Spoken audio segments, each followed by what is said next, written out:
¿Qué tal amigos? Me da mucho gusto saludarlos. Mi nombre es Danilo Obando.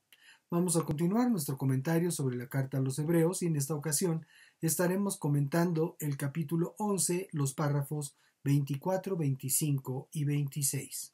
La escritura nos dice así: por la fe, cuando Moisés ya era adulto, rehusó llamarse hijo de la hija del faraón y prefirió ser maltratado junto con el pueblo de Dios antes que gozar de los deleites temporales del pecado, pues consideró que sufrir el oprobio de Cristo era una riqueza mayor que los tesoros de los egipcios, y es que su mirada estaba fija en la recompensa.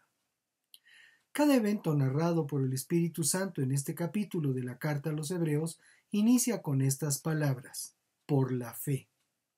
Y es porque además de que el capítulo entero está dedicado al testimonio de aquellos que destacaron por su fe, es una muy buena forma de instarnos a desarrollar una fe como la de aquellos, y aún mayor porque los tiempos nuestros la requieren.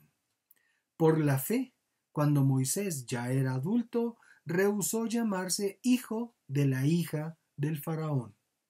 Éxodo capítulo 2 en sus párrafos 1 al 10 da cuenta de la adopción de Moisés por la hija de Faraón y del verso 11 al 15 presenta un evento que cambió su vida y le obligó a huir de Egipto y refugiarse en la tierra de Madián.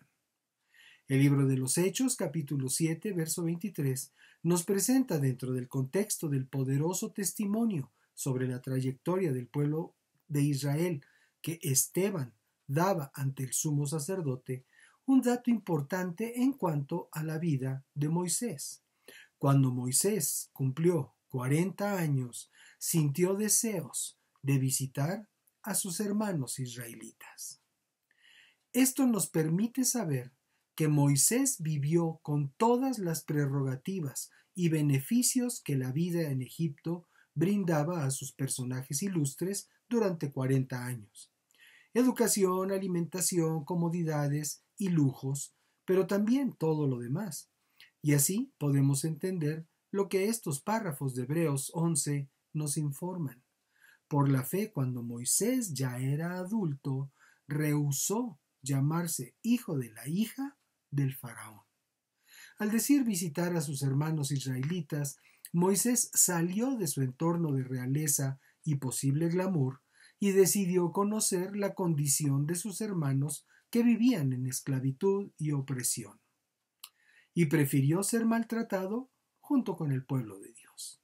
En su corazón Moisés quiso involucrarse con su pueblo, y por ello es que cuando fue testigo del maltrato que daba un egipcio a un hermano israelita, no titubeó, sino que ejerciendo la fuerza que tanto su carácter como su posición le brindaron, mató al agresor y procuró ocultarlo, porque ello le traería graves consecuencias.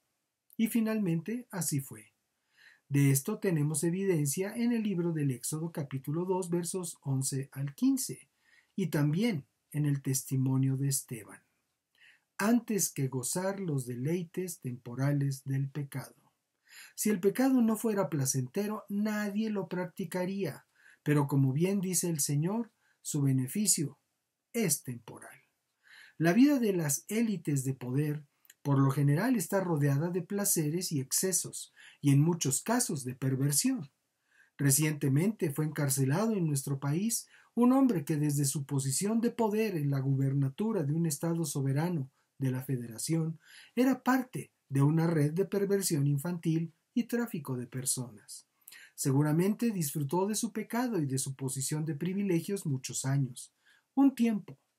Ahora las cosas ya no serán iguales, porque la Fiscalía pugnará porque su condena sea mínimo de 20 años en prisión. Y luego, si no se arrepiente de su maldad, habrá de dar cuentas ante el juez justo, y la condena no se puede medir en años. Pues consideró que sufrir el oprobio de Cristo era una riqueza mayor que los tesoros de los egipcios. La decisión de Moisés es semejante a la de Jesús, al no considerar ser de la familia de Faraón como algo a que aferrarse, sino que se despojó. Moisés no supo de Cristo, sino con la promesa que Dios hizo respecto de aquel que aplastaría la cabeza de la serpiente, y al desligarse de la opulencia para adoptar una vida de siervo, asumió ser, sin saberlo, una figura de aquel que desde la sencillez de una vida de servicio derramaría su sangre por todos nosotros. Y es que su mirada estaba fija en la recompensa.